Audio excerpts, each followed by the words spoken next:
বেগম খালেদা জিয়ার প্রতি শ্রদ্ধা জানাতে সমাধিতে মানুষের ঢল। কবর জিয়ারত করলেন স্বজনরাও। গুলশানের আজাদ মসজিদে বিশেষ দোয়ায় অংশ নিলেন তারেক রহমান।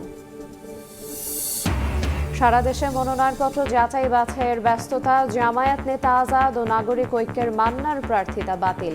বাদ পড়লেও সুযোগ পাবেন আপিলের।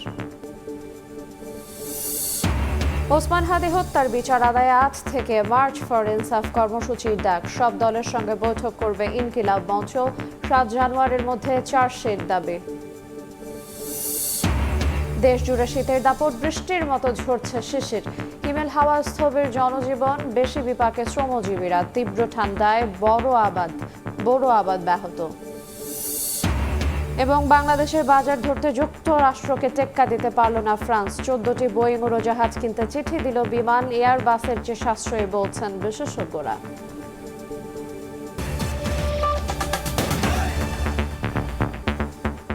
দেখছিলেন শিরোনাম, সকালের সময়ের সঙ্গে আছে আইরিন আয়াত। দাফনের 2 দিন পরও বেগম জিয়ার সমাধিতে শ্রদ্ধা জানাতে সর্বস্তরের মানুষের ভিড়। শুক্রবার পরিবারের সদস্যদের নিয়ে দাদির কবর জিয়ারত করেন জাইমা রহমান। এছাড়া সমাধিতে ফুল দেন বিএনপি নেতাকর্মীরাও। তারা বলছেন, বেগম খালেদা জিয়া জাতীয় ঐক্যের প্রতীক। তার আদর্শ ধারণ করে দেশকে এগিয়ে নেওয়ার প্রত্যয় ব্যক্ত করেন আগতরা। শুক্রবার বিএনপি চেয়ারপারসন ও সাবেক প্রধানমন্ত্রী বেগম খালেদা জিয়ার সমাধিতে আসেন তার পরিবারের সদস্যরা। বোন, ছোট ছেলের স্ত্রী, নাতনি জাইমা রহমান, জাহিয়া রহমান সহ স্বজনরা কিছুক্ষণ সেখানে নীরবে দাঁড়িয়ে থাকেন। কবর জিয়ারত করে কোরআন তেলাওয়াত করেন তারা। দোয়া ও মোনাজাতে রুহের মাগফিরাত কামনা করেন। পরিবারের সদস্যরা সমাধিস্থল ত্যাগ করলেও আবারও সাধারণ মানুষের জন্য উন্মুক্ত করা হয়। ছুটির দিনের সকালে তীব্র শীত উপেক্ষা করে দূর দূরান্ত থেকে ছুটে আসেন বিএনপির নেতাকর্মী ও সাধারণ মানুষ। হাতে ফুল, চোখে অশ্রু নিয়ে সমাধিতে শ্রদ্ধা জানান তারা। নেত্রীর জন্য একটু দোয়া করা, আল্লাহ যেন তাকে জান্নাতুল ফেরদাউসের সর্বোচ্চ স্থান দান করেন। বাচ্চাদেরকে দেখানোর জন্য নিয়ে আসছি যে দেখো, এমন একজন মহিষী নারী যার জীবনী আমি আমার বাচ্চাদের সাথে শেয়ার করি। মরহুম খালেদা জিয়ার কবর দেখতে এসেছি এক নজর। বেগম খালেদা জিয়ার রুহের মাগফিরাত কামনায় এখানে সকাল থেকে সন্ধ্যা পর্যন্ত আমরা কোরআন তেলাওয়াত করে যাচ্ছি। 17 বছরে তিনি ক্ষমতায় না থাকলেও মানুষের হৃদয়ে যে আছেন, এটার বহিঃপ্রকাশই। ম্যাডামের আদর্শকে বুকে ধারণ করে তারেক রহমানের নেতৃত্বে সমস্ত চ্যালেঞ্জকে আমরা মোকাবেলা করতে পারব। সমাধিতে ফুল দেন বিএনপি নেতারাও। তারা বলেন, বেগম খালেদা জিয়া ছিলেন জাতীয় ঐক্যের প্রতীক। পরিকল্পিতভাবে বেগম জিয়াকে স্লো পয়জনিং এর মাধ্যমে মৃত্যুর দিকে ঠেলে দেওয়া হয়েছিল বলেও অভিযোগ নেতাদের। আমরা বাংলাদেশের পক্ষের সকল যে রাজনৈতিক শক্তি রয়েছে, গণঅভ্যুত্থানের পরবর্তী সময় সকল যে রাজনৈতিক দল রয়েছে, আমরা চাই সকলে আমাদের পূর্বের ভেদাভেদ ভুলে গিয়ে আগামীতে সকলে মিলে বাংলাদেশকে একটি গণতান্ত্রিক রাষ্ট্র হিসেবে গড়ে তুলব। তাকে স্লো পয়জনের মাধ্যমে হত্যার উদ্দেশ্য ছিল, সেটাই আজকে হয়েছে। এই হত্যার দায় আওয়ামী লীগ শেখ হাসিনা এড়াতে পারবেন না। ওনাকে অযথাই অত্যাচার করে, অনাচার করে, বিনা চিকিৎসায় যাতে উনি বেঁচে না থাকেন, এইভাবেই ওনাকে আমাদের কাছে ছিনিয়ে নেওয়া হলো। জুমার নামাজ শেষে বেগম খালেদা জিয়ার সমাধিস্থলে ভিড় আরও বাড়ে। প্রায় 2 দশক ছিলেন ক্ষমতার অনেক দূরে। দীর্ঘ সময় কেটেছে হাসপাতালের বেডে। তবুও মানুষের হৃদয়ে ছিলেন, আছেন, থাকবেন বিএনপি নেত্রী বেগম খালেদা জিয়া। দাফনের 2 দিন পরও এই সমাধিস্থলে ভিড় তারই জানান দিচ্ছে। জিয়া উদ্যান থেকে তানভীর হাসান মেঘ, সময় সংবাদ, ঢাকা। এদিকে সংগ্রামী নেত্রী প্রয়াত বেগম জিয়ার রুহের মাগফিরাত কামনায় সারা দেশে বিশেষ দোয়া ও মোনাজাতের আয়োজন করা হয়। গুলশানের আজাদ মসজিদে বিশেষ দোয়ায় অংশ নেন বিএনপির ভারপ্রাপ্ত চেয়ারম্যান তারেক রহমানের পরিবারের সদস্যরা। বিএনপি চেয়ারপারসন ও সাবেক প্রধানমন্ত্রী প্রয়াত বেগম খালেদা জিয়ার রুহের মাগফিরাত কামনায় রাজধানীর গুলশানে আজাদ মসজিদে আসেন তার বড় ছেলে তারেক রহমান। এ সময় বিএনপির বহু নেতাকর্মীও মিলাদ ও দোয়া মাহফিলে অংশ নেন। আসরের নামাজ শেষে দোয়া মোনাজাতে অংশ নেন বিএনপির ভারপ্রাপ্ত চেয়ারম্যান তারেক রহমান ও মহাসচিব মির্জা ফখরুল ইসলাম সহ স্থায়ী কমিটির নেতারা। এ সময় শহীদ রাষ্ট্রপতি জিয়াউর রহমান, বেগম খালেদা জিয়া ও তাদের ছোট ছেলে আরাফাত রহমান কোকর রুহের মাগফিরাত কামনা করে দোয়া মোনাজাত করেন মুসল্লিরা।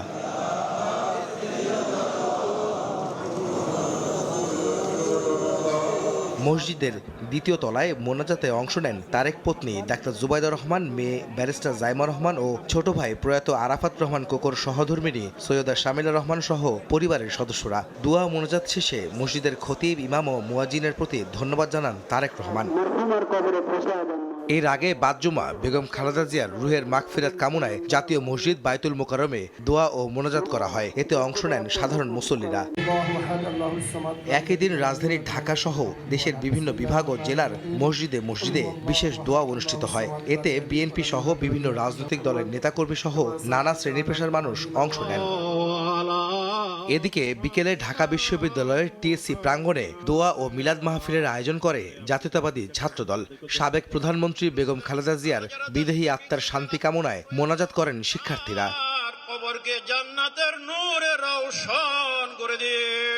আহমেদ সালেহিন, সময় সংবাদ, ঢাকা। ত্রয়োদশ জাতীয় সংসদ নির্বাচনের কার্যক্রম এগিয়ে চলছে পুরোদমে। সারা দেশে মনোনয়নপত্র যাচাই বাছাই ব্যস্ততা। কক্সবাজারে জামায়াত নেতা হামিদুর রহমান আজাদ ও বগুড়ায় নাগরিক ঐক্যের সভাপতি মাহমুদুর রহমান মান্নার প্রার্থিতা বাতিল করা হয়। তবে আপিলের সুযোগ থাকছে 9 জানুয়ারি পর্যন্ত। তফসিল অনুযায়ী পুরোদমে এগিয়ে চলছে ত্রয়োদশ জাতীয় সংসদ নির্বাচনের কার্যক্রম। 4 জানুয়ারি পর্যন্ত চলবে মনোনয়নপত্র যাচাই বাছাই। এই কার্যক্রমের চতুর্থ দিনে প্রতিটি সংসদীয় আসনে বিভিন্ন দল ও স্বতন্ত্র প্রার্থীদের মনোনয়নপত্রের তথ্য যাচাই করা হয়। নানা অনিয়মের কারণে বেশ কয়েকজন প্রার্থীর মনোনয়ন বাতিল করেন রিটার্নিং কর্মকর্তা। নাগরিক ঐক্যের সভাপতি মাহমুদুর রহমান মান্নার হলফনামায় তথ্য গরমিল থাকায় বগুড়া 2 আসনে তার মনোনয়ন বাতিল ঘোষণা করা হয়। আর কক্সবাজার 2 আসনে জামায়াতের সহকারী সেক্রেটারি জেনারেল হামিদুর রহমান আজাদের মনোনয়নপত্র বাতিল করা হয়। আজকের এই অ্যাকসেপ্টেন্সের মধ্য দিয়ে প্রমাণ হলো ধানের শীষের জনপ্রিয়তা, বিএনপির জনপ্রিয়তা। ঈদের মতো উৎসব মুখর পরিবেশে মানুষরা ভোট কেন্দ্রে যাবে, সেটা হতে গেলে গভর্নমেন্টকে এই আইন শৃঙ্খলার পরিস্থিতি ভালো করতে অবৈধ সন্ত্রাসীদেরকে গ্রেফতার করতে হবে, অস্ত্র উদ্ধার করতে হবে। রিটার্নিং কর্মকর্তারা বলছেন, সুষ্ঠু ও শান্তিপূর্ণ নির্বাচনের অনুষ্ঠানের লক্ষ্যে সর্বোচ্চ নিরপেক্ষতা বজায় রাখা হবে। কেউ আচরণবিধি লঙ্ঘন করলে বিধি মোতাবেক ব্যবস্থা নেওয়া হবে। 37 বগুড়া 2 সংসদীয় আসনে মনোনয়নপত্র দাখিলকারী জনাব মাহমুদুর রহমান মান্না এর মনোনয়নপত্রটি পরীক্ষা করলাম, পরীক্ষান্তে মনোনয়নপত্রটি বাতিল করলাম। তফসিল অনুযায়ী 30 ডিসেম্বর থেকে 4 জানুয়ারি রোববার পর্যন্ত মনোনয়ন যাচাই বাছাই হবে। তানজিল হাসনাত, সময় সংবাদ। ওসমান হাদি হত্যার বিচার দাবিতে আজ থেকে মার্চ ফর ইনসাফ কর্মসূচি ঘোষণা করেছে ইনকিলাব মঞ্চ। 7 জানুয়ারির মধ্যে হাদি হত্যার বিচারে চার্জশিট দাখিলের সময়সীমা বেঁধে আলটিমেটাম দিয়েছে সংগঠনটি। নয়তো 7 জানুয়ারির পর কঠোর আন্দোলনের হুঁশিয়ারি দেন ইনকিলাব মঞ্চের নেতারা। আনুষ্ঠানিক ঘোষণা ছাড়াই শুক্রবার জুমার নামাজের পর শহীদ শরীফ ওসমান হাদি হত্যার বিচারের দাবিতে রাজধানীর শাহবাগে জড়ো হন ইনকিলাব মঞ্চের নেতাকর্মী সহ সাধারণ মানুষ। স্লোগানে স্লোগানে মুখরিত হয়ে ওঠে শাহবাগ ও এর আশপাশের এলাকা।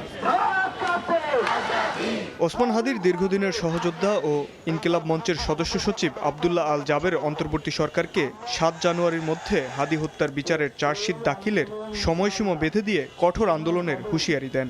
আমাদের কাছে সরকার সময় দেবে 7 তারিখ পর্যন্ত। আমরা দেখছি যে আমরা যে 22 কার্যদিবস বাকি আছে, এর মধ্যে 7 তারিখকে আমরা গণনা করতে চাই। 7 তারিখের পরে আমরা চূড়ান্ত আন্দোলনে যাব। এরপরে এই সরকার থাকলে কি চলে গেল, এগুলো আমাদের দেখবার বিষয় না। শনি ও রোববার রাজনৈতিক দলগুলোর সঙ্গে হাদি হত্যার বিচার সহ 4 দাবি নিয়ে আলোচনা করার কথাও জানান জাবের। এছাড়াও শনিবার থেকে মার্চ ফর ইনসাফ কর্মসূচির ঘোষণা দেন তিনি। আগামীকাল থেকে 6 তারিখ পর্যন্ত আমাদের কর্মসূচি হচ্ছে মার্চ ফর ইনসাফ। সরকারের সাথে কথা বলবো, রাজনৈতিক দলগুলোর সাথে কথা বলবো। যদি আমাদের কাছে মনে হয় যে তারা আমাদেরকে সহযোগিতা করতে ইচ্ছুক না, আগামীকাল আমরা এখানে সারাদিনের জন্য অবস্থান কর্মসূচি ঘোষণা করবো। আমরা রাতেও বাসায় যাব না। প্রয়োজনে আমাদের যদি হরতাল ডাকতে হয় আমরা হরতাল ডাকবো। আমাদের যদি প্রয়োজনে পুরো বাংলাদেশ অবরোধ ডাকতে হয়, জেলা, উপজেলা, গ্রাম সব জায়গায় আমরা প্রয়োজনে অবরোধ ডাকবো। হাদি হত্যাকারীদের বিচার নিশ্চিত না হওয়া পর্যন্ত রাজপথ না ছাড়ার ঘোষণা দেয় ইনকিলাব মঞ্চ। শাবাব ওয়াসি, সময় সংবাদ, ঢাকা।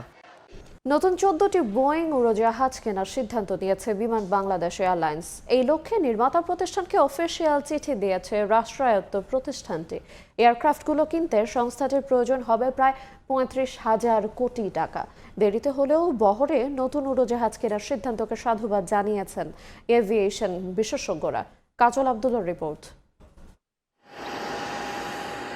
যুক্তরাষ্ট্র সরকারের বাণিজ্য শুল্কের পরিমাণ কমানোর লক্ষ্যে দেয়া প্রতিশ্রুতি আরও শক্তভাবে বাস্তবায়নে এগিয়ে যাচ্ছে বাংলাদেশ।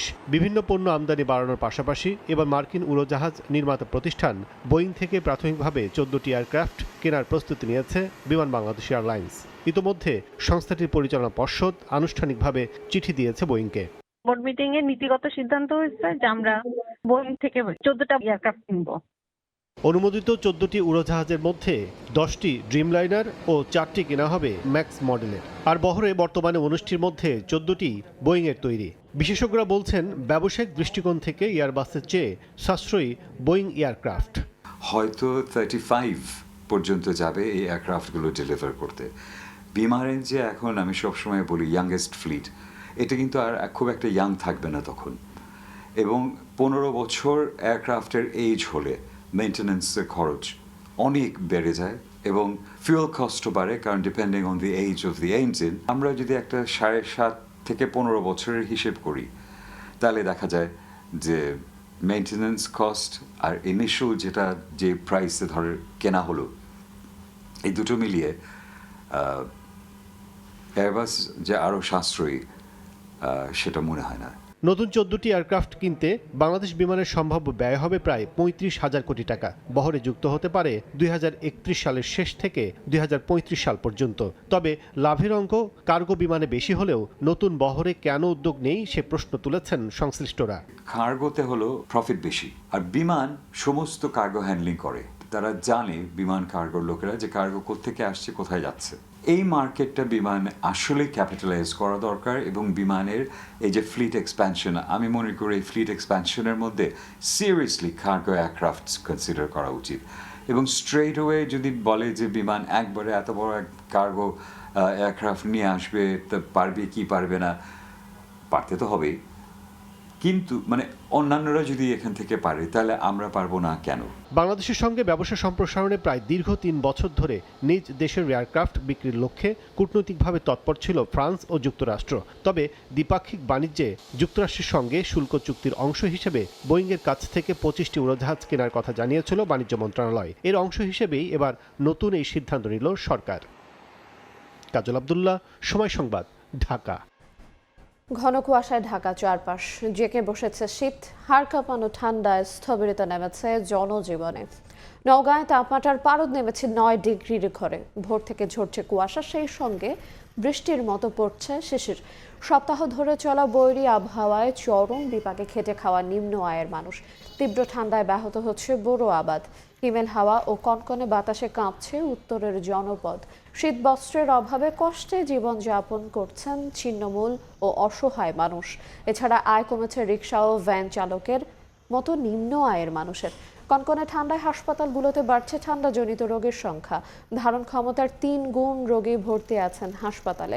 সবচেয়ে বেশি আক্রান্ত হচ্ছেন শিশু এবং বয়স্করা। আজকে কুয়াশা, খুবই কুয়াশা, বের হয়ে যাচ্ছে না। এখন কি করব, সংসারে অভাব অনটনে কাজে আসলাম। ভোরবেলা বাড়া হয়েছে, কোনো কাজ কাম নেই, মানে হাত পা চলছে না। বয়স্ক মানুষদের খুব অসুবিধা, কারণ এত শীত বেড়ে গেছে এই মুহূর্তে যে আমাদের মানে হাত পা গুটিয়ে আসতেছে। ঠান্ডা বেড়েছে, গাড়ি চলে না, নৌকো নাই। এ বিষয়ে বিস্তারিত জানাতে সহকর্মী এমআর রকি নওগাঁ থেকে যুক্ত হচ্ছেন এবং পাবনায় আছেন সবুজ মোল্লা। সরাসরি প্রথমে যাব রকির কাছে। রকি, সপ্তাহ থেকেই শীতের তীব্রতা আস্তে আস্তে বাড়ছিল। বর্তমানে কিন্তু তীব্র থেকে একেবারে তীব্রতর বলা যায় শীতের এই অবস্থা বিরাজ করছে। আজকে সর্বোচ্চ পরিমাণে ঘন কুয়াশা, একেবারে পথঘাট কিন্তু ঢেকে রয়েছে। দূরের দৃষ্টিসীমা একেবারে কম এবং যানবাহন যেগুলো যাচ্ছে এই মুহূর্তে কিন্তু হেডলাইট জ্বালিয়ে যেতে হচ্ছে। যদিও সকাল 8টা, পুরো রাস্তাঘাট কিন্তু একেবারে জনজীবনে এক ধরনের ছন্দপতন এসেছে এবং রাস্তাঘাটগুলোতে মানুষের উপস্থিতি যেটুকু রয়েছে প্রত্যেকেই কিন্তু গরম কাপড়ের একটা মোটা কাপড় গায়ে চেপে তাদের আসতেছে। অনেকেই এই মুহূর্তে কিন্তু একটু উষ্ণতার জন্য বিভিন্ন জায়গায় খড়কুটো জ্বালিয়ে তাদের এই শীত নিবারণের চেষ্টা করছে। এবং এই অবস্থায় আসলে গত কদিনের চেয়ে কিন্তু আজকে তাপমাত্রার পারদ অনেকটা নিচে নেমে এসেছে। মৃদু সত্য প্রবাহ বয়ে যাওয়ার কথা বলছে স্থানীয় আবহাওয়া অফিসের পক্ষ থেকে। এবং আবহাওয়ার এই ছন্দপতনের কারণে এই জনপদের উপর বড় ধরনের একটা নেতিবাচক প্রভাব আমরা লক্ষ্য করছিলাম। কাজের সন্ধানে যারা বের হচ্ছেন, কাজকর্মে কিছুটা স্থবিরতা নেমে এসেছে, নিম্ন আয়ের মানুষের আয় রোজগারে কিছুটা টান পড়েছে, সেই সাথে কিন্তু রোগবালের প্রকোপটাও বেশি বেড়েছে। এবং হাসপাতালগুলোতে আমরা যেটি দেখছিলাম, শীতজনিত রোগের প্রকোপও কিন্তু চলতি সপ্তাহে আসে ব্যাপক পরিসরে বৃদ্ধি পেয়েছে। এবং এই পরিস্থিতিতে আসলে স্থানীয় আবহাওয়া অফিস বলছে যে তাপমাত্রা গত 2 দিনের ব্যবধানে কিন্তু 3 ডিগ্রি অনেকটা নিচে নেমে এসেছে এবং তাপমাত্রা আজকে রেকর্ড করেছে 9 ডিগ্রি সেলসিয়াস। এই জনপদে এই মৌসুমে কিন্তু ধান রোপণের একটা প্রস্তুতি থাকে চাষিদের, বুড়ো মৌসুমের ধান তারা রোপণ করেন। এই আবহাওয়ার কারণে কিন্তু ধান রোপণ করতে পারছেন না এবং বৈরী আবহাওয়া চলমান। এই আবহাওয়া টানা 2 সপ্তাহ ধরে বিরাজ করছে। কখনো দিনের সামান্যতম সূর্যের উঁকি দেখা দিলেও পরবর্তীতে কিন্তু সারা দিনই সূর্য আড়াল হয়ে যাচ্ছে এবং এই পরিস্থিতিতে বড় ধরনের কিন্তু সার্বিক প্রাণ প্রকৃতিতেই নেতিবাচক প্রভাব আমরা লক্ষ্য করছিলাম। এবং চলতি সপ্তাহে এই বৈরী আবহাওয়া আরেক দফা আরো বাড়বে এমন আশ্বাসই কিন্তু জানিয়েছে স্থানীয় আবহাওয়া অফিসের পক্ষ থেকে।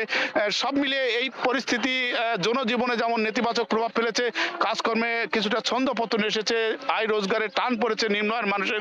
এই অবস্থায় নিম্নবিত্ত মানুষ কিন্তু গরম কাপড় কেনার জন্য অনেকেই বিভিন্ন ফুটপাতের দোকানগুলোতে ভিড় করছেন। সেই সাথে বিত্তবানদের কিছুটা সহযোগিতাও তারা কামনা করছেন। প্রতি বছর এই মৌসুমে আমরা লক্ষ্য করে থাকি যারা এই সময়টাতে নিম্ন আয়ের মানুষদের পাশে কিন্তু বিত্তবানরা অনেকটা গরম কাপড় নিয়ে সহযোগিতার হাত বাড়িয়ে থাকেন। কিন্তু এখন পর্যন্ত প্রশাসনের পক্ষ থেকে খুব সামান্য পরিসরে তাদের এই গরম কাপড়দের সহযোগিতা বেরিয়েছে। আগামীতে এই শীত বাড়লে আরো সহযোগিতার জন্য বিত্তবানদের একটা কামনা করছেন নিম্ন আয়ের মানুষরা। এই ছিল সার্বিক নওগাঁর পরিস্থিতি। আমরা আরো শীতের খবর জানবো পাবনায়, সেখানে রয়েছেন আমাদের সহকর্মী সবুজ মোল্লা, জানাবেন সেখানকার অবস্থা। সারা দেশের মতো পাবনা জেলাতেও গত 1 মাসের বেশি সময় ধরে শীতের যে কনকনে ঠান্ডা সেটি কিন্তু অনুভূত হচ্ছে। গত 3 দিন আগেও যে তাপমাত্রা ওঠানামা করতো 12 থেকে 14 ডিগ্রি সেলসিয়াসের মধ্যে, তা কিন্তু বর্তমানে এখন আমরা দেখতে পাচ্ছি গত 3 দিন ধরে তাপমাত্রা রয়েছে 10-এর নিচে, যা কিন্তু মৃদু শৈত্যপ্রবাহ বলে কিন্তু আমাদেরকে জানিয়েছেন আবহাওয়া অফিস। আর এদিকে এই ঘন কুয়াশা আর হিমেল হাওয়াতে কিন্তু ঠান্ডাজনিত রোগীদের সংখ্যা বাড়ছে। গতকাল পাবনায় সর্বনিম্ন তাপমাত্রা ছিল 8.8 ডিগ্রি সেলসিয়াস। এর আগে পরশুদিন ছিল 9.6 ও তার আগের দিন ছিল 9.2 ডিগ্রি সেলসিয়াস। এই মুহূর্তে আমরা রয়েছি পাবনা 250 শয্যা বিশিষ্ট জেনারেল ওয়ার্ডের ঠিক শিশু ওয়ার্ডের সামনে। আমরা দেখতে পাচ্ছি এখানে ডায়রিয়া ওয়ার্ডে আমরা যাচ্ছি। গত কয়েকদিনের ব্যবধানে কিন্তু এই ওয়ার্ডে ঠান্ডাজনিত রোগে আক্রান্তের সংখ্যা কিন্তু বেড়েছে। হাসপাতালে দেওয়া তথ্য মতে শিশু ওয়ার্ডে যে সিট রয়েছে তার থেকে কিন্তু দ্বিগুণ রোগী ভর্তি রয়েছেন। বেডে জায়গা না পেয়ে কিন্তু আমরা দেখেছি হাসপাতালগুলো ঘুরে যে মেঝেতেও কিন্তু চিকিৎসা নিতে দেখা যাচ্ছে। হাসপাতাল কর্তৃপক্ষ বলছেন যে তীব্র শীতের কারণে মূলত শিশুরা ঠান্ডাজনিত রোগে আক্রান্ত হচ্ছেন। এই কারণে শিশুদের সাবধান রাখার কথা কিন্তু বলা হচ্ছে। তাদেরকে বলা হচ্ছে যেমন গরম পোশাক পরা, গরম করে পানি খাবার খাওয়ানো, ভারী পোশাক পরার কথা বলা হচ্ছে। এদিকে জানিয়ে রাখি যে শিশু ওয়ার্ডের পাশাপাশি এই হাসপাতালগুলোতে কিন্তু ঠান্ডাজনিত রোগে রয়েছেন বয়স্ক ব্যক্তিরা, অর্থাৎ এই শীতে শিশু ও বয়স্করাই কিন্তু মূলত বেশি ঠান্ডাজনিত রোগে আক্রান্ত হচ্ছেন। সব মিলে কিন্তু হাসপাতালে দেওয়া তথ্য মতে আমরা হাসপাতালের কর্তৃপক্ষের সঙ্গে কথা বলেছি, আমাদেরকে যেমনটি জানিয়েছেন যে 250 শয্যা বিশিষ্ট হাসপাতালে এই 250 শয্যার বিপরীতে প্রায় 650 জনের মধ্যে ভর্তি রয়েছেন। এর মধ্যে প্রায় 120 থেকে 150 জন রোগী কিন্তু নতুন ভর্তি হয়েছেন। এদিকে এই পাবনা জেনারেল হাসপাতাল বাদেও ঈশ্বরদী উপজেলা স্বাস্থ্য কমপ্লেক্স, আটঘরিয়া, চাটপর, ভাঙ্গুড়া, ফরিদপুর সহ প্রায় প্রতিটি উপজেলা স্বাস্থ্য কমপ্লেক্স গুলোতে দেখেছি ঠান্ডাজনিত রোগে কিন্তু আক্রান্তের সংখ্যা কিন্তু বেড়েছে। হাসপাতালে ভর্তি রয়ে চিকিৎসা নিচ্ছেন। এই ছিল আমার কাছে সর্বশেষ। সারা দেশে শীতের দাপটে জবুথবু জনজীবন, এই বিষয়ে বিস্তারিত জানাতে আমাদের সঙ্গে পাবনা থেকে যুক্ত ছিলেন সহকর্মী সবুজ মোল্লা এবং শুরুতে নওগাঁ থেকে ছিলেন এমআর রকি। দেখছেন সকালের সময়, সঙ্গেই থাকুন। বাণিজ্য, কৃষি, ওষুধ রফতানির সহ বিভিন্ন খাতে ব্রাজিলের সঙ্গে 18টি চুক্তি করতে যাচ্ছে বাংলাদেশ। আগামী মার্চ বা এপ্রিলে দেশটির পররাষ্ট্র সচিবের বাংলাদেশ সফরকালে চুক্তিগুলো চূড়ান্ত হবে বলে জানিয়েছেন ব্রাজিলে নিযুক্ত বাংলাদেশের রাষ্ট্রদূত। বিশেষজ্ঞরা বলছেন বাংলাদেশি পণ্য প্রবেশে উচ্চমাত্রার শুল্ক কমানো গেলে অপার বাণিজ্যিক সম্ভাবনা কাজে লাগানো সম্ভব। ব্রাজিল থেকে ফিরে বিস্তারিত জানাচ্ছেন প্রসূন আশিস। পাহাড়, সমুদ্র আর জলাভূমির অপরূপ সৌন্দর্যের দেশ ব্রাজিল। মিল রয়েছে বাংলাদেশের প্রকৃতির। দুদেশের সুসম্পর্ক থাকলেও বাড়েনি বাণিজ্য। ব্রাজিল থেকে সয়াবিন তেল, চিনি, তুলা, পশুখাদ্য ও চামড়াজাত পণ্য আমদানির বিপরীতে দেশটিতে স্বল্প পরিসরে অল্প কিছু পণ্য রপ্তানি করে বাংলাদেশ। তৈরি পোশাক, ওষুধসহ বিভিন্ন পণ্য রপ্তানির সম্ভাবনা আটকে আছে ভাষাগত জটিলতা, দূরত্ব ও পরিবহন ব্যয়ে। সঙ্গে বাংলাদেশি পণ্য প্রবেশে উচ্চমাত্রার শুল্কের কারণে ব্রাজিলের সঙ্গে বাণিজ্য ঘাটতি বাড়ছেই। সবশেষ তথ্য অনুযায়ী দুদেশের $4 বিলিয়ন বাণিজ্যে বাংলাদেশের ঘাটতি প্রায় 1.4 বিলিয়ন। ব্যবসায়ী ও বিশেষজ্ঞরা বলছেন, সমস্যা দূর করা গেলে খুলে যেতে পারে বাণিজ্যের অপার সম্ভাবনা। এই মুহূর্তে বাংলাদেশের রপ্তানি বাড়ানোর কোনো বিকল্প নাই। রেডিমেড গার্মেন্টস ব্রাজিলের বাজারে না, শুধু এন্টার মার্কাসুর কান্ট্রিগুলোতে অ্যাবাউট 35% ডিউটির একটা বিষয় আছে। ব্রাজিলের মতো একটা অর্থনীতিকে সাথে নিয়ে যদি আমরা মার্কাসুর কান্ট্রিগুলোর সাথে নেগোশিয়েট করি, তাহলে আমার মনে হয় রেজাল্টটা ব্রাজিল সহ মার্কাসুরের সবগুলো দেশের জন্য, পুরো দক্ষিণ আমেরিকার জন্য প্রযোজ্য হবে এবং আমরা স্বল্প শুল্কে দক্ষিণ আমেরিকান মার্কেটে আমরা তৈরি পোশাক সহ আমাদের অন্যান্য পণ্য যেমন ফার্মাসিউটিক্যালস প্রোডাক্ট, আমাদের লেদার গুডস, আমাদের লাইট ইঞ্জিনিয়ারিং প্রোডাক্টস মার্কেটটা ওপেন করবে। ব্রাজিলের সঙ্গে বাণিজ্য বাড়াতে এরই মধ্যে 12টি চুক্তি চূড়ান্ত পর্যায়ে, আর 6টি নিয়ে আলোচনা চলছে। এক্ষেত্রে জনশক্তি ও ওষুধ রপ্তানিকে প্রাধান্য দেওয়া হচ্ছে বলে জানান ব্রাজিলে নিযুক্ত বাংলাদেশের রাষ্ট্রদূত। Hopefully, once the agreement will be signed, that tariff will also be waived, so it will unleash a new market for our pharmaceutical markets in Brazil. প্রতিরক্ষা খাতে আমাদের দুটো আমরা চুক্তি ফাইনালাইজ করেছি। This is a new field of our purchase markets of aircraft এবং অন্তত half price দামে চুক্তিগুলো সই হলে দ্বিপাক্ষিক বাণিজ্যে উভয় দেশেই পণ্য প্রবেশে শুল্ক বাধা দূর হবে বলে মনে করেন রাষ্ট্রদূত। ফার্মাসিউটিক্যাল প্রোডাক্টসে হিউজ ট্যারিফের সম্মুখীন হই। ওদের কাছ থেকে আমরা যখন কটন কিনি, বিফ বা মিট, ক্যাটল প্রোডাক্টস, ওইগুলোতে বাংলাদেশের সাইড থেকে হাই ট্যারিফ ইম্পোজ করা আছে। বাইলেটারাল ট্রেডের ক্ষেত্রে দুই পক্ষ আমরা যেটাকে আমরা ডাবল ট্যাক্সেশন, সেটা আমরা ছাড় দিতে যাচ্ছি। আগামী মার্চ বা এপ্রিলে ব্রাজিলের পররাষ্ট্র সচিবের বাংলাদেশ সফরকালে চুক্তিগুলো চূড়ান্ত হবে বলেও জানান এই কূটনীতিক। ব্রাজিল থেকে সয়াবিন ও চিনিসহ বিভিন্ন ধরনের কৃষি ও খাদ্যপণ্য আমদানি করে বাংলাদেশ। এর বিপরীতে বাংলাদেশ থেকে ব্রাজিলে আসে শুধুমাত্র গার্মেন্টস পণ্য। এই যে বিশাল ঘাটতি বাণিজ্যের ক্ষেত্রে দুদেশের মধ্যে, এই ঘাটতি দূর করার জন্যই ব্রাজিল এম্বাসি নতুন নতুন উদ্যোগ নিচ্ছে বলে জানিয়েছেন সংশ্লিষ্ট কর্মকর্তারা। ব্রাজিলের বাংলাদেশ এম্বাসির সামনে থেকে প্রসূন আশিস, সময় সংবাদ। ছোট বড় শিল্প কারখানা থাকলেও ইটভাটার নগরী হিসেবে পরিচিত ঢাকার ধামরাই উপজেলা। 16টি ইউনিয়ন এবং একটি পৌরসভা নিয়ে গঠিত এই আসনে ভোটার প্রায় 4.25 লাখ। ভাঙা রাস্তায় বছর জুড়ে যাতায়াত, এমন অভিযোগ কালামপুর, সুতিপাড়া, গাঙ্গুটিয়া, চৌহাট সহ একাধিক ইউনিয়নের ভোটারদের। যত্রতত্র গড়ে ওঠা ইটভাটা আর দুর্বল বর্জ্য ব্যবস্থাপনার হুমকিতে পরিবেশ এবং নানা চ্যালেঞ্জ সামনে রেখে নির্বাচনে প্রতিদ্বন্দ্বিতা করছেন বিএনপি, জামায়াত সহ 6 প্রার্থী। ঢাকা 20 আসন নিয়ে আশরাফুল ইসলামের তোলা ছবিতে সাইফুর রুদ্রর রিপোর্ট। ভোটের বাকি আর মাত্র 39 দিন। ঢাকা 20 আসনে প্রতিদ্বন্দ্বিতা করছেন 6 প্রার্থী। এর মধ্যে বিএনপির তমিজউদ্দিন, জামায়াতে ইসলামের আব্দুর রউফ, এনসিপির নাবিলা তাসনিদ, বাংলাদেশ খেলাফতে মজলিসের আশরাফ আলী, জাতীয় পার্টির আহসান খান ও জাতীয় সমাজতান্ত্রিক দলের আরজু মিয়া। ত্রয়োদশ জাতীয় সংসদ নির্বাচনকে ঘিরে এরই মধ্যে বিভিন্ন রাজনৈতিক দলের প্রার্থীরা ভোটারদের দ্বারে দ্বারে ঘুরে নানা ধরনের প্রতিশ্রুতি দিচ্ছেন। প্রার্থীরা তাদের দেয়া প্রতিশ্রুতি কতটুকু রক্ষা করতে পেরেছেন এবং ভোটাররা এই প্রতিশ্রুতির কতটুকু বাস্তবায়ন দেখেছেন অতীত অভিজ্ঞতায়, সেগুলো একটু জানতে চাইব এই এলাকার ভোটারদের কাছে। ধামরাই উপজেলায় মহাসড়কের পাশ ঘেঁষে গড়ে উঠেছে অসংখ্য ছোট বড় কলকারখানা। 16টি ইউনিয়ন ও একটি পৌরসভার এই আসনে সবকিছু ছাপিয়ে বিস্তীর্ণ এলাকা জুড়ে চোখে পড়বে একের পর এক ইটভাটা। এলাকাবাসীর অভিযোগ, ভাটার কারণে ধ্বংস হয়েছে ফসলি জমি, কমেছে উৎপাদন। ভাঙা রাস্তা মেরামত না হওয়ায় বর্ষায় ভোগান্তি বাড়ে রোগী ও শিক্ষার্থীদের। এমনকি নির্বাচিত হবার পর আর দেখা মেলে না জনপ্রতিনিধির। কৃষি জমি নষ্ট হয়ে গেছে, ধরেন গাছে কোনো ভালো ফল টল হয় না, সব নষ্ট হয়ে গেছে। না দেয় তাহলে জোর করে নিয়ে গেছে। এইরকম স্কুলের দরকার, একটা হাসপাতালের দরকার, রাস্তাঘাটের দরকার। দলীয় প্রভাব মুক্ত এলাকা থাকবো। কোনো অনুষ্ঠানে দাওয়াত করলে তারপরে তারা আসতো, তাছাড়া আইসে খোঁজ খবর না, তা কেউ। অভিযোগের কমতি নেই কালামপুর থেকে শুরু করে পৌরসভার বাসিন্দাদের। মাদকের উৎপাতের সঙ্গে অপরিকল্পিত বর্জ্য ব্যবস্থাপনায় বেড়েছে পরিবেশ দূষণ।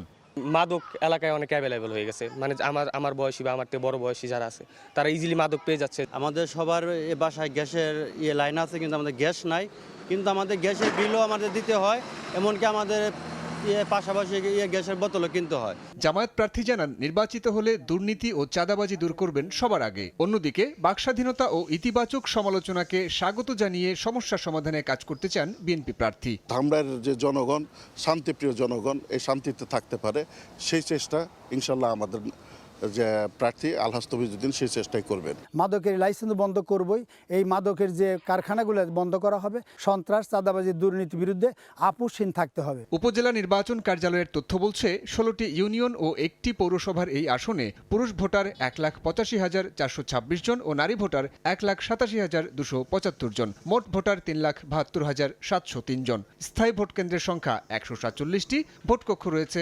710টি। সাইফুল রুদ্র, সময় সংবাদ, ধামরাই। যুগ যুগ ধরে অপরিকল্পিত নগরায়ন, জলাবদ্ধতা, কর্মসংস্থানের অভাব, বন্ধ কলকারখানা সহ নানা সংকটে জর্জরিত খুলনা মহানগর। অর্থনীতিতে সম্ভাবনা থাকলেও প্রয়োজন পরিকল্পিত ও সমন্বিত উদ্যোগ, যেখানে ভূমিকা রাখতে পারেন সংসদ সদস্যরা। তাই আসন্ন নির্বাচনে পরিকল্পনা বাস্তবায়নের অঙ্গীকার চান ভোটাররা। চায়ের আড্ডায় খুলনা নগরবাসীর প্রত্যাশার কথা তুলে ধরেছেন রিপোর্টার আব্দুল্লাল মামুন রুবেল, ক্যামেরায় ছিলেন নিয়ামুল হোসেন কোচি। আমি আছি খুলনা 2 আসনে আদালত চত্বর এলাকায় একটি চায়ের আড্ডায়, যেখানে চায়ের কাপে জমে উঠেছে নির্বাচন কেন্দ্রিক আলোচনা। আসন্ন নির্বাচনকে ঘিরে এখানকার চায়ের আড্ডায় সাধারণ মানুষের প্রত্যাশার কথা জানবো। এই আসনে এখানকার মানুষ হিসেবে সংকট কি দেখছেন, প্রত্যাশা কি প্রার্থীদের কাছে? সংকট নগরে অনেক কিছু, মানুষ এখানে অবহেলিত এবং বেকার সমস্যা অনেক বেশি, এবং মূলত আমার জনপ্রতিনিধিদের কাছে আমাদের প্রত্যাশা হচ্ছে দুটো বিষয়, একটি হচ্ছে জনস্বাস্থ্যের বিষয়, একটি হচ্ছে নগরের স্বাস্থ্যের বিষয়। জলাবদ্ধতা একটা বড় সংকট, বর্জ্য ব্যবস্থাপনা একটা বড় সংকট। সুন্দরভাবে পরিকল্পিত নগরী গড়তে হবে, সন্ত্রাসমুক্ত, মাদকমুক্ত আমরা এটা খুলনা চাই। শিল্প নগরীকে যেন মৃত নগরী না করে যখন আবার সেই আগের ধারায় যেন ধারাবাহিকতা যেন ফিরে আসে। যিনি নির্বাচিত হবেন তিনি সর্বপ্রথমে লক্ষ্য রাখবেন যে আমাদের এই নগরীটা যেন সন্ত্রাস মুক্ত নগরী হয়। আশা থাকবে তিনি যেন আমাদের খুলনার খেলাধুলার ব্যাপারে তার যথেষ্ট দৃষ্টি আকর্ষণ করে। যে প্রতিনিধি আসুক তার জন্য তাদের ওয়াদা ঠিক রাখে। অপার সম্ভাবনা থাকলেও উন্নয়ন বঞ্চিত ঐতিহ্যবাহী জেলা যশোর ধান, সবজি, মাছ ও ফুল চাষে এগিয়ে থাকা এই জেলার তৃতীয় বাণিজ্য নগরী হয়ে ওঠার হাতছানি থাকলেও গড়ে ওঠেনি শিল্প কলকারখানা, নেওয়া হয়নি কোনো মেগা প্রকল্প। দীর্ঘদিনের এই বঞ্চনার অবসান চান যশোরের ভোটাররা। গবেষকরা বলছেন, সমন্বিত উদ্যোগ নিলে ঘুরে দাঁড়াতে পারে এই জেলা। জুয়েল মৃধার তথ্য, আবুল কালাম আজাদের ছবিতে রিপোর্ট।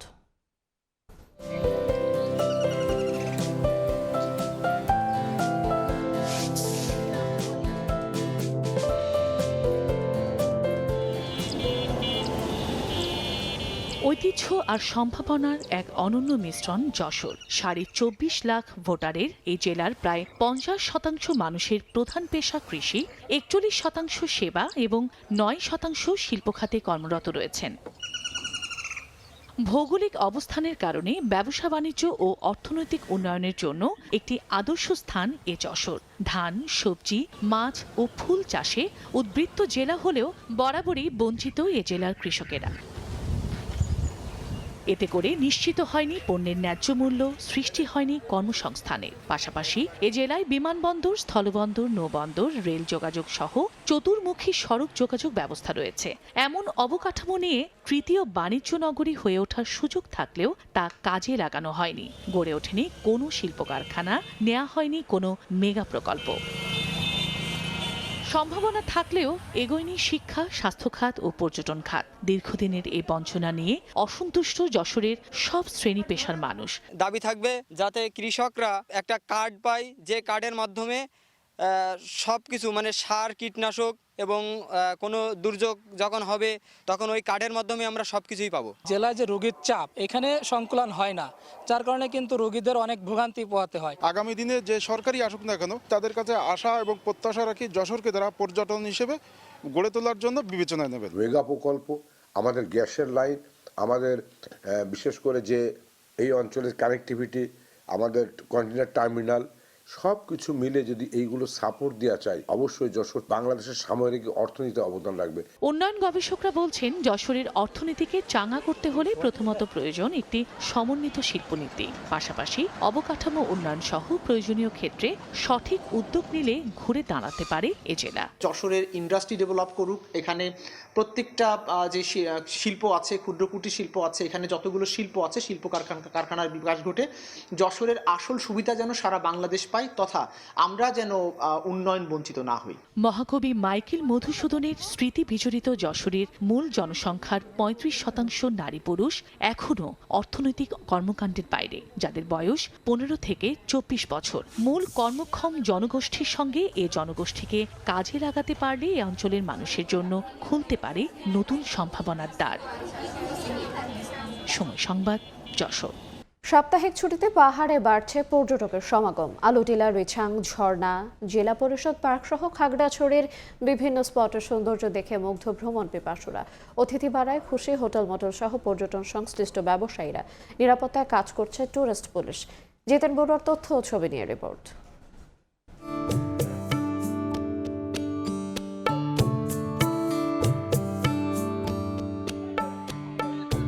পাহাড়, অরণ্য, ঝিরি, ঝর্ণা নিয়ে পার্বত্য জেলা খাগড়াছড়ি। শীত মৌসুমে পাহাড়ের আবহাওয়া ভ্রমণ উপযোগী হওয়ায় বেড়েছে পর্যটক সমাগম।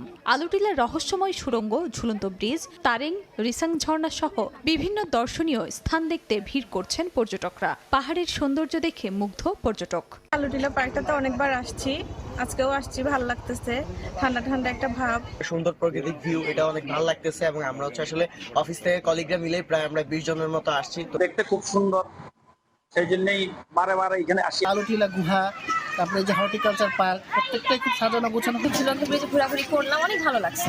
ডেভেলপমেন্টের দিকটা যদি চিন্তা করি আর একটু বেটার হলে দেন টুরিস্টরা এসে আরো বেশি স্বাচ্ছন্দ্য বোধ করতো। পর্যটক বাড়াই খুশি হোটেল মোটেল সহ পর্যটন সংশ্লিষ্ট ব্যবসায়ীরা। টুরিস্টদের সমাগম চোখে পড়ার মতো, তো আমাদের ব্যবসা কেনাও চলতেছে মোটামুটি। বেচা বিক্রি আগের থেকে অনেক ভালো হচ্ছে। আমরা আস্তে আস্তে যে প্রতিকূল পরিস্থিতি হচ্ছে কাটিয়ে উঠতেছি। প্রতিটি পর্যটন কেন্দ্রে নিরাপত্তায় নিয়োজিত রয়েছে টুরিস্ট পুলিশ। কোথাও যাতে অনাকাঙ্ক্ষিত কোনো ঘটনা না ঘটে সেজন্য আমরা পর্যাপ্ত নিরাপত্তা দেব। পাশাপাশি জেলা পুলিশও সেখানে নিরাপত্তা নিশ্চিত করেছে। তবে আপনাদেরকে আমরা আশ্বস্ত করতে পারি যে টুরিস্ট পুলিশ সবসময় টুরিস্টদেরকে সার্বিক নিরাপত্তার জন্য প্রস্তুত রয়েছে। খাগড়াছড়ির বিভিন্ন পর্যটন কেন্দ্রে সাপ্তাহিক ছুটিতে 5 থেকে 8,000 পর্যটকের সমাগম হয়। সময় সংবাদ, খাগড়াছড়ি।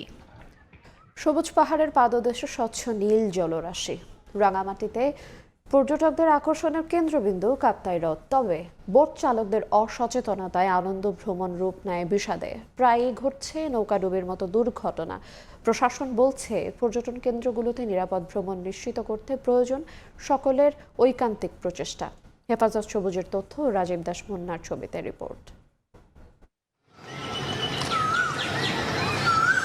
স্বচ্ছ জলরাশির ওপর কমলা আভার ঢেউয়ের খেলা। পাহাড়ের মাঝে লুকিয়ে পড়েছে সূর্য, আবার দিনের বেলা চোখে পড়ে পাহাড়ের ভিন্ন এক দৃশ্য।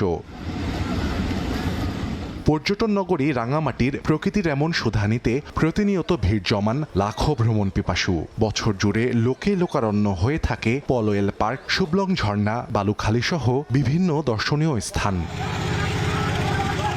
তবে এই পর্যটন কেন্দ্রগুলোই পরিণত হয়েছে মৃত্যু ফাঁদে। সম্প্রতি শিলছড়িতে ডুবে যায় পর্যটকবাহী একটি বোট, যেখানে নারী, শিশুসহ পর্যটক ছিলেন 19 জন। কোনো হতাহতের ঘটনা না ঘটলেও কাটেনি আতঙ্ক। নৌকাডুবি সহ দুর্ঘটনা এড়াতে সংশ্লিষ্টদের দায়িত্বশীল হওয়ার প্রয়োজন মনে করেন স্থানীয়রা। দেখা যাচ্ছে কোনো বোট দুর্ঘটনায় পড়লে তাকে উদ্ধার করতে যাওয়ার জন্য রেস্কিউ টিম যেতে 1 ঘন্টা লেগে যাচ্ছে। প্রশাসন, তারপরে বোট চালক, বোট মালিক এবং টুরিস্ট সকলের সমন্বয়ে কিছু পয়েন্ট করা দরকার, যে পয়েন্ট নির্দিষ্ট পয়েন্ট থেকে বোটগুলো ছাড়বে। পর্যটকদেরকে সুনির্দিষ্ট গাইডেন্সের আওতায় নিয়ে আসা দরকার। তারা কিভাবে বোটটি ব্যবহার করবেন, কিভাবে করবেন না, এই ধরনের একটি সুসমন্বিত নীতিমালা না থাকলে এই ধরনের দুর্ঘটনা ঘটতেই থাকে। বোটের ধারণ ক্ষমতার অতিরিক্ত যাত্রী বহন এবং দক্ষ চালকের বিষয়টি নিশ্চিত করলে আমরা এই দুর্ঘটনাগুলো আমরা এড়াতে সক্ষম হব। পর্যটকদের সচেতনতা নিরাপদ ভ্রমণের পূর্ব শর্ত। পাশাপাশি সকলের সম্মিলিত প্রচেষ্টা দুর্ঘটনা এড়াতে ভূমিকা রাখবে বলে মনে করেন জেলা প্রশাসক। এটা নিয়ন্ত্রণের বাইরের কিছু না। যারা টুরিস্ট হিসেবে এখানে আসে তাদের অ্যাওয়ারনেসটা খুবই গুরুত্বপূর্ণ। তারা মনে করে যে একদিন বা 2 ঘন্টার জন্য আমি বোট রাইড করছি, এই বিষয়গুলো নজর দিব কিনা, দিতে হবে। জীবনের মূল্য অনেক বেশি। এই জায়গাটা থেকে আমরা কাজ শুরু করব বলে মনে করেছি। গত 2 দশকে কাপ্তাই হ্রদে নৌকাডুবিতে মারা গেছেন অর্ধশতাধিক পর্যটক। সময় সংবাদ, রাঙামাটি। নানা শঙ্কার মধ্যেও দেশে ইলিশের উৎপাদন নিয়ে আশাবাদী মৎস্য বিজ্ঞানীরা। প্রজনন মৌসুমে মা ইলিশ কি পরিমাণ ডিম ছেড়েছে এবং সেই ডিম থেকে জাটকা সংরক্ষণের গুরুত্ব দিয়েছেন তারা। প্রয়োজনীয় পরিবেশ পেলে সংকট নয়, বাড়তে পারে উৎপাদনের হার। সাগর, মোহনা ও ইলিশ বিচরণের নদ নদী থেকে নমুনা সংগ্রহ করে এই আশার কথা জানান মৎস্য গবেষণা ইনস্টিটিউটের ইলিশ গবেষকরা। ফারুক আহমেদের রিপোর্ট, ক্যামেরায় ছিলেন নাইমুল ইসলাম নীরব। চোখে ঝিলিক দেওয়া রূপালী ইলিশ বাজার মিললেও চাহিদার বিপরীতে যোগান সংকটের অজুহাতে বছর জুড়ে চলতে থাকে উচ্চ মূল্য। এমন বাস্তবতার মধ্যেই মৎস্য বিজ্ঞানীরা জানাচ্ছেন স্বস্তির খবর। বলছেন, এবার প্রজনন মৌসুমে পর্যাপ্ত ডিম ছেড়েছে মা ইলিশ। সাগর ও নদীতে জাটকা রয়েছে 37,000 কোটিরও বেশি। গত অক্টোবরে নিষেধাজ্ঞার 22 দিন ও এর কাছাকাছি সময়ে সাগর, মোহনা ও ইলিশ বিচরণ করে এমন নদ নদীর 7,350 কিলোমিটার এলাকার 7টি পয়েন্টে নমুনা সংগ্রহ করেছেন গবেষকরা। তাদের দাবি, নভেম্বর থেকে জুন এই 8 মাস জাটকা সংরক্ষণ করা গেলে বাজারে ব্যাপক হারে বাড়বে ইলিশের সরবরাহ। জাটকার সংরক্ষণ এবং সুরক্ষা দিতে পারলে আগামী বছরগুলোতে কিন্তু আমরা 5.5 লক্ষ মেট্রিক টন বা তারও বেশি উৎপাদন লক্ষ্যমাত্রায় চলে যেতে পারবো। বাংলাদেশ মৎস্য গবেষণা ইনস্টিটিউটের দাবি, গত 4 দশক ধরে সরকারের নানা উদ্যোগে ইলিশের উৎপাদন বেড়েছে 67%। ফারুক আহমদ, সময় সংবাদ, চাঁদপুর। এদিকে কুমিল্লার 17 উপজেলায় পুকুর ও জলাশয় থেকে বছরে 3 লাখ মেট্রিক টন মাছ উৎপাদন হয়। এর মধ্যে দাউদকান্দি উপজেলার প্লাবনভূমি থেকে উৎপাদন হয় 82,000 মেট্রিক টন। জেলার চাহিদা মিটিয়ে উৎপাদিত মাছ যাচ্ছে দেশের বিভিন্ন জেলায়। তবে উৎপাদনে সফল হলেও এখন বড় চ্যালেঞ্জ নিরাপদ মাছ নিশ্চিত করা বলছেন সংশ্লিষ্টরা। বাহার রাহানের তথ্য ও ছবিতে রিপোর্ট। মাছ উৎপাদনে সারা দেশে দ্বিতীয় স্থানে কুমিল্লা। জেলার মোট উৎপাদন স্থানীয় চাহিদার চেয়ে দ্বিগুণ। জেলার দাউদকান্দি উপজেলার প্লাবনভূমিতে গড়ে ওঠা আধুনিক মাছ চাষের মডেল বদলে দিয়েছে এই অঞ্চলের অর্থনৈতিক চিত্র। প্লাবনভূমিতে মাছ চাষ করে অনেক বেকার যুবক স্বাবলম্বী হয়েছেন। চাহিদার অতিরিক্ত মাছ সরবরাহ করা হয় দেশের বিভিন্ন জেলায়। বর্ষাকালে তো জমিন আমরা কোনো চাষ করি না, এটাতে মাছ পালাইলে আমরা কৃষক যারা সবাই লাভবান হই। 50টা ফ্যামিলি বাঁচতেছে, খাইতেছে, চলতেছে, করতেছে, লাভবান আছে। গ্রাস কাপ, তারপর তেলাপিয়া, তারপর আপনার কার্পু, রুই, কাতলা, মৃগেল, আরও অন্যান্য মাছ আপনার যেমন নদীর মাছ সহ আছে। নিরাপদ ও বিষমুক্ত মাছ উৎপাদন নিশ্চিত করা বড় চ্যালেঞ্জ জানিয়ে মৎস্য কর্মকর্তা বলেন, এ বিষয়ে চাষিদের প্রশিক্ষণ ও সচেতনতা বাড়াতে কাজ করা হচ্ছে। প্রায় 90,000 মেট্রিক টন মাছ আমরা উৎপাদন করছি, যেখানে পুরো জেলায় আমরা 3,15,000 মেট্রিক টন মাছ উৎপাদন করছি। সেখানে প্লাবনভূমিতেই প্রায় অধিকাংশ মাছ উৎপাদন হচ্ছে। বছরে জেলায় মাছ উৎপাদন হয় 3,15,000 মেট্রিক টন, আর চাহিদা 1,53,000 মেট্রিক টন। দাউদকান্দি উপজেলার প্লাবনভূমি থেকেই উৎপাদন হয় 82,000 মেট্রিক টন। সময় সংবাদ, কুমিল্লা। সময় এবার দেশের বাইরের খবর। টানা বিক্ষোভে উত্তাল ইরান নিয়ে এবার সরাসরি হুঁশিয়ারি দিয়েছেন মার্কিন প্রেসিডেন্ট ডোনাল্ড ট্রাম্প। শান্তিপূর্ণ বিক্ষোভকারীদের হত্যা করা হলে যুক্তরাষ্ট্র হস্তক্ষেপ করবে বলে সতর্ক করেছেন তিনি। পাল্টা প্রতিক্রিয়া যুক্তরাষ্ট্রকে সতর্ক করে ইরানের সর্বোচ্চ নেতা আয়াতুল্লাহ আলী খামেনির উপদেষ্টা বলেছেন, মার্কিন হস্তক্ষেপ মধ্যপ্রাচ্য জুড়ে অস্থিতিশীলতা তৈরি করবে। ইরানে প্রায় 1 সপ্তাহের বিক্ষোভে অন্তত 8 জন নিহত হয়েছেন। পশ্চিম নিষেধাজ্ঞায় কোণঠাসা ইরানে চরম অর্থনৈতিক সংকট ও দ্রব্যমূল্যের ঊর্ধ্বগতির প্রতিবাদে চলমান বিক্ষোভ সহিংসতায় রূপ নিয়েছে।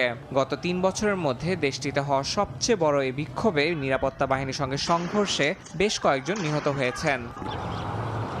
এমন প্রেক্ষাপটে ইরানকে কড়া বার্তা দিয়েছেন মার্কিন প্রেসিডেন্ট ডোনাল্ড ট্রাম্প। সামাজিক যোগাযোগ মাধ্যমে তিনি বলেন, শান্তিপূর্ণ বিক্ষোভকারীদের ওপর গুলি চালিয়ে হত্যা করা হলে চুপ থাকবে না যুক্তরাষ্ট্র। আমরা প্রস্তুত। এমন মন্তব্য করে সম্ভাব্য পদক্ষেপের ইঙ্গিত দিলেও কী ধরনের হস্তক্ষেপ হতে পারে তা স্পষ্ট করেননি প্রেসিডেন্ট ট্রাম্প। ট্রাম্পের এই বক্তব্যের দ্রুত প্রতিক্রিয়া জানিয়েছে তেহরান। ইরানের সর্বোচ্চ নেতা আয়াতুল্লাহ আলী খামেনির জ্যেষ্ঠ উপদেষ্টা আলী লারিজানি সতর্ক করে বলেন, ইরানের অভ্যন্তরীণ বিষয়ে যুক্তরাষ্ট্রের হস্তক্ষেপ পুরো অঞ্চলকে অস্থিতিশীল করে তুলতে পারে এবং এতে ওয়াশিংটনের স্বার্থই ক্ষতিগ্রস্ত হবে। মধ্যপ্রাচ্য জুড়ে সম্ভাব্য বিশৃঙ্খলার আশঙ্কাও তুলে ধরেন তিনি। প্রায় এক সপ্তাহ ধরে চলা বিক্ষোভে বেশ কয়েকজনের নিহত হওয়ার খবর দিয়েছে আন্তর্জাতিক গণমাধ্যম। অর্থনৈতিক সংকট, লাগামহীন মুদ্রাস্ফীতি ও রিয়ালের রেকর্ড দরপতন থেকেই এই বিক্ষোভের শুরু। বিভিন্ন প্রদেশে নিরাপত্তা বাহিনীর সঙ্গে সংঘর্ষে বেড়েছে হতাহতের সংখ্যা। তবে তেহরানের রাজপথে নেমে আসা কিছু বিক্ষোভকারীর কাছে ট্রাম্পের হুঁশিয়ারি আশার বার্তা নিয়ে এসেছে। তারা জানান, ট্রাম্প বা ইসরায়েলি প্রধানমন্ত্রী নেতানিয়াহু কিছু বললেই প্রশাসন চাপে পড়ে। তেহরানের কিছু বাসিন্দা বলেছেন, ট্রাম্পের মন্তব্যে আতঙ্কিত না হয়ে আইনসম্মত ও শান্তিপূর্ণ বিক্ষোভ চালিয়ে যাবেন তারা। ইয়াসিন মোহাম্মদ জিসান, সময় সংবাদ। স্বাস্থ্য নিয়ে চলমান গুঞ্জনের মধ্যে মুখ খুললেন যুক্তরাষ্ট্রের প্রেসিডেন্ট ডোনাল্ড ট্রাম্প। হাতে কালো শিটে দাগের কারণ হিসেবে নিয়মের চেয়ে বেশি মাত্রায় অ্যাসপিরিন সেবনের কথা জানান তিনি। পাশাপাশি হোয়াইট হাউসের চিকিৎসকদের বরাতে নিজেকে সম্পূর্ণ সুস্থ দাবি করেন ট্রাম্প। মার্কিন গণমাধ্যমে প্রেসিডেন্টের বয়স ও শারীরিক সক্ষমতা নিয়ে প্রশ্ন ওঠার পর মুখ খুললেন ডোনাল্ড ট্রাম্প। স্থানীয় সময় বৃহস্পতিবার ওয়াল স্ট্রিট জার্নালকে দেওয়া সাক্ষাৎকারে তিনি বলেন, রক্ত পাতলা রাখতে তিনি প্রতিদিন 325 মিলিগ্রাম অ্যাসপিরিন খান, যা সাধারণ চিকিৎসকের পরামর্শের চেয়ে বেশি। তার ভাষ্যমতে তিনি চান না ঘন রক্ত হৃৎপিণ্ডের ভেতর দিয়ে প্রবাহিত হোক। ট্রাম্পের ব্যক্তিগত চিকিৎসকের বরাতে জানানো হয়, এটি কার্ডিয়াক প্রিভেনশনের অংশ। যদিও সাধারণত কম মাত্রা হিসেবে 81 মিলিগ্রাম অ্যাসপিরিন ব্যবহৃত হয়, ডোজ কমানোর পরামর্শ প্রত্যাখ্যান করে ট্রাম্প বলেন, টানা 25 বছর ধরে একইভাবে ওষুধ খাচ্ছেন এবং এ বিষয়ে তিনি কিছুটা কুসংস্কারাচ্ছন্ন। হোয়াইট হাউসের পক্ষ থেকে জানানো হয়েছে, ট্রাম্পের হৃদযন্ত্রের বয়স প্রায় 65 বছর বয়সী একজন মানুষের সমতুল্য। আরও জানানো হয়, পা ফুলে যাওয়ার জন্য নির্ধারিত কম্প্রেশন মোজা পরা বন্ধ করেছেন, কারণ সেটি তার পছন্দ নয়। শারীরিক ব্যায়াম হিসেবে গলফ ছাড়া অন্য কিছুর প্রতি আগ্রহ নেই ট্রাম্পের। এদিকে ট্রুথ সোশ্যালে দেওয়া এক পোস্টে ট্রাম্প দাবি করেন, হোয়াইট হাউসের চিকিৎসকরা তাকে সম্পূর্ণ সুস্থ বলে ঘোষণা দিয়েছেন। একটি কগনিটিভ পরীক্ষায়ও সফল হয়েছেন বলে জানান তিনি এবং সব মার্কিন প্রেসিডেন্ট ও ভাইস প্রেসিডেন্টের জন্য এমন পরীক্ষা বাধ্যতামূলক করা উচিত বলে মত দেন তিনি। ইয়াসিন মোহাম্মদ জিসান, সময় সংবাদ। দেখছেন সকালের সময়। এবারে খেলার খবর। আনুষ্ঠানিকভাবে বাংলাদেশ দলের 2026 সালের হোম সিরিজের সূচি প্রকাশ করেছে বিসিবি। দেশের মাটিতে সব সিরিজের দিনক্ষণ এবারই প্রথম একেবারে প্রকাশ করেছে ক্রিকেটের অভিভাবক সংস্থা। এবছর বাংলাদেশ সফরে আসবে পাকিস্তান, নিউজিল্যান্ড, ভারত, অস্ট্রেলিয়া ও ওয়েস্ট ইন্ডিজ। তবে এখনও এই সিরিজের ভেন্যু চূড়ান্ত করেনি বোর্ড। সবগুলো সিরিজে আইসিসির ভবিষ্যৎ সফর সূচির অংশ। সে সঙ্গে গত বছর স্থগিত হওয়া ভারত সফরও রাখা হয়েছে এই সূচিতে। বিশ্বকাপের বছরে ব্যস্ত সূচিতে ঠাসা দেশের ক্রিকেট। আন্তর্জাতিক মঞ্চে ভারত শ্রীলঙ্কায় অনুষ্ঠেয় টি-20 বিশ্বকাপ দিয়ে শুরু হবে টাইগারদের পথ চলা। টি-20 বিশ্বকাপ অভিযান শেষে বাংলাদেশ সফরে আসবে পাকিস্তান, খেলবে টাইগারদের সঙ্গে দ্বিপাক্ষিক সিরিজ। এ সফরে 3 সংস্করণে খেলা হওয়ার কথা থাকলেও মার্চ এপ্রিলে পিএসএল থাকায় তা হবে 2 ভাগে। 9 মার্চ ঢাকায় আসবে পাকিস্তান। 12, 13 ও 14 এপ্রিল খেলবে 3 ম্যাচের ওয়ানডে সিরিজ। 17 মার্চ দেশে ফিরে যাবে men in green. 26 March PSL শুরু হয়ে শেষ হবে 3রা মে। এই টুর্নামেন্ট শেষ করে আবারও বাংলাদেশে আসবে তারা। এই দফায় টেস্ট চ্যাম্পিয়নশিপের অংশ হিসেবে 8 ও 16 মে 2টি টেস্ট খেলবে তারা। পাকিস্তানের বিপক্ষে এ 2 সিরিজের মাঝেই 13 এপ্রিল বাংলাদেশ সফরে আসবে নিউজিল্যান্ড। 3টি করে ওয়ানডে ও টি-20 ম্যাচ খেলবে ব্ল্যাক ক্যাপস। 3 ম্যাচের ওয়ানডে সিরিজ হবে যথাক্রমে 17, 20 ও 23 এপ্রিল। টি-20 সিরিজের ম্যাচগুলো হবে যথাক্রমে 27, 29 ও 2 মে। 2 জুন বাংলাদেশ সফরে আসবে অস্ট্রেলিয়া ক্রিকেট দল। খেলবে 3 ওয়ানডে ও 3 ম্যাচের টি-20 সিরিজ। একই সময় যুক্তরাষ্ট্র, কানাডা ও মেক্সিকোতে অনুষ্ঠিত হবে ফুটবল বিশ্বকাপ। বিশ্ব ফুটবলের উন্মাদনার মাঝেই 5, 8 ও 11 জুন 3 ম্যাচের ওয়ানডে সিরিজে মুখোমুখি হবে বাংলাদেশ ও অস্ট্রেলিয়া। টি-20 সিরিজের ম্যাচগুলো হবে 15, 18 ও 20 জুন। অস্ট্রেলিয়ার পর আগস্ট সেপ্টেম্বরে দেশের মাটিতে হবে বাংলাদেশ ভারত দ্বিপাক্ষিক সিরিজ। 28 আগস্ট 3 ম্যাচের ওয়ানডে ও 3 ম্যাচের টি-20 সিরিজ খেলতে বাংলাদেশে আসবে টিম ইন্ডিয়া। 1, 3 ও 6 সেপ্টেম্বর হবে ওয়ানডে সিরিজের ম্যাচগুলো। এরপর 9, 12 ও 13 সেপ্টেম্বর 3 ম্যাচের টি-20 সিরিজ খেলবে বাংলাদেশ ভারত। ব্যস্ত বছরে বাংলাদেশ দল তাদের শেষ হোম সিরিজ খেলবে ওয়েস্ট ইন্ডিজের বিপক্ষে। 18 অক্টোবর আসবে ক্যারিবীয়রা। 22 থেকে 24 অক্টোবর খেলবে 3 দিনের প্রস্তুতি ম্যাচ। এরপর 28 অক্টোবর থেকে 1 নভেম্বর হবে প্রথম টেস্ট। 5 থেকে 9 নভেম্বর দ্বিতীয় টেস্ট খেলবে বাংলাদেশ ও ওয়েস্ট ইন্ডিজ। এছাড়াও বিসিবির সূচিতে শ্রীলঙ্কা এ দলের বাংলাদেশ সফর করারও কথা রয়েছে। আগামী মে মাসে হবে এই সিরিজ। 3টি 4 দিনের ও 3টি 1 দিনের ম্যাচ খেলবে বাংলাদেশ এ ও শ্রীলঙ্কা এ দল। পারভিন আক্তার, সময় সংবাদ। সবসময় ক্রিকেট নিয়ে ভাবেন, খেলাটা উপভোগ করেন। সে কারণেই এতদিন আন্তর্জাতিক ক্রিকেটের বাইরে থাকলেও ফ্র্যাঞ্চাইজি টুর্নামেন্টে পারফর্ম করতে যাচ্ছেন সাকিব আল হাসান। এমনটাই মনে করেন বিশ্বসেরা অলরাউন্ডারের অন্যতম কোচ নাজমুল আবেদিন ফাহিম। প্রেক্ষাপট পরিবর্তন হলে ফিটনেস ও পারফরমেন্সের বিচারে ভবিষ্যতে তার জাতীয় দলে প্রত্যাবর্তনের সুযোগও দেখেন তিনি। সাবেক বিশ্বসেরা অলরাউন্ডারকে দেশের মাটিতে সসম্মানে বিদায় জানানোর পক্ষে মত দেন বিসিবির cricket operations chairman Nazmul Abedin Fahim. যে যদি সুযোগ থাকে, আমি যদি দেশে যেয়ে খেলতে পারি, মিরপুর টেস্ট হবে আমার জন্য লাস্ট, স্পেশালি টেস্ট ক্রিকেটে। অনেকেই তার এপিটাফ লিখে ফেলেছেন, কিন্তু তিনি যেন ফুরিয়ে যাবেন না।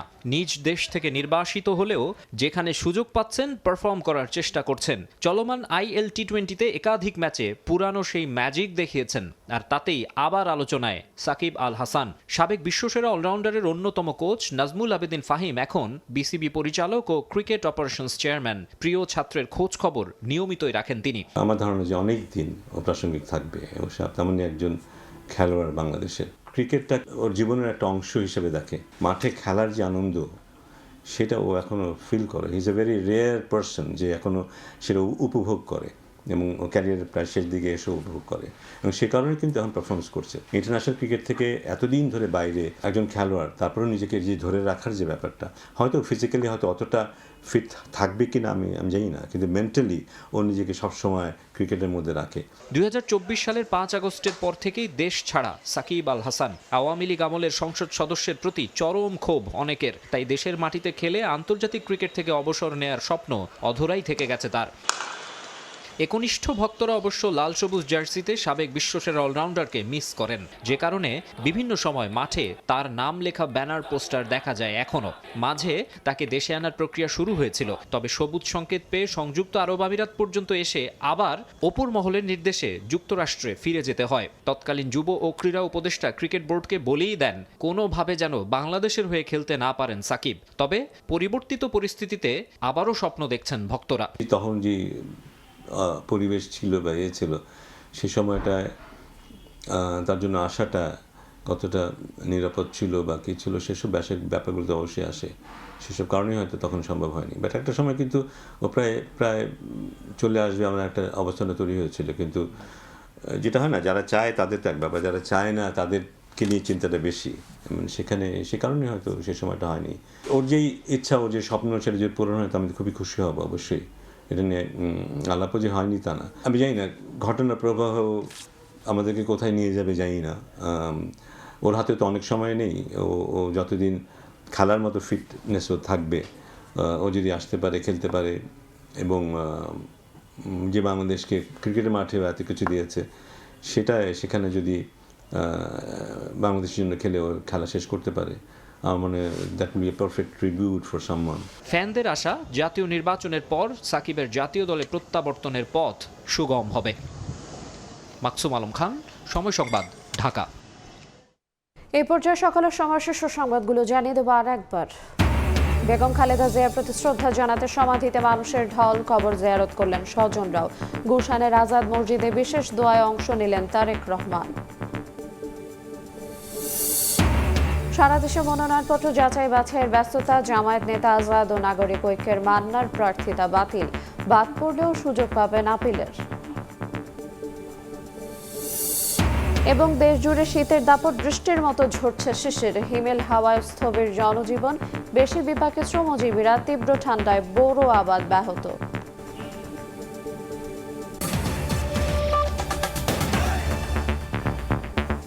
এই ছিল সকালের সময়। আন্তর্জাতিক সময়ের সঙ্গে থাকবেন সহকর্মী আমিরুল ইসলাম। ধন্যবাদ আইরিন। আন্তর্জাতিক সময় নিয়ে আসছে কিছুক্ষণ পর, সঙ্গে থাকুন সময়ের।